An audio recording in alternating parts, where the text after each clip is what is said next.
So guys, natapon si Jasmine ng basura niya. Ayun siya oh. Bababa na ako, inunahan ko na kasi ang sakit na lang pa ako. So, iniwanan na natin siya. Kasi nandiyan na siya, naririnig ko na iyak.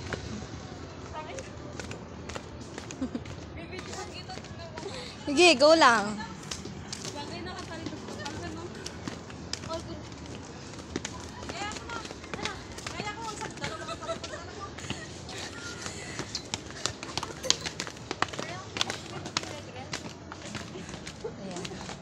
Bababa pa kami.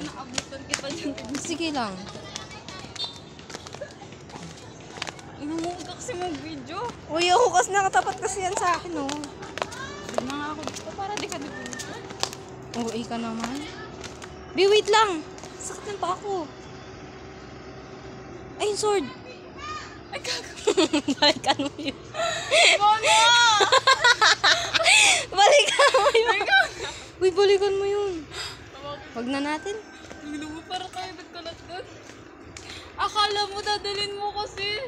Akala ko rin eh. Kasi hawak ko na kanina to sa bitawan ko yata. Kasi nais ko yung buhok ko. Dinala ko yung nagtapon na ako ng basura tapos nagtuloy-tuloy ko kasi kaya akala ko dadalhin mo na.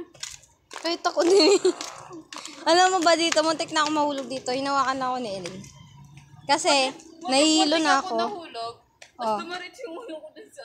O talaga? Talaga ba? Don't you want me like I want you, baby? Don't you need me like I need you? So dahil, pababa na kami, punta namin si Chesta. If nasa bahay na siya. Dadaanan. Hindi, nanakawin ko si Chesta sa bahay nila eh. Tapos di ko siya ibabalik. Naiwan? Yung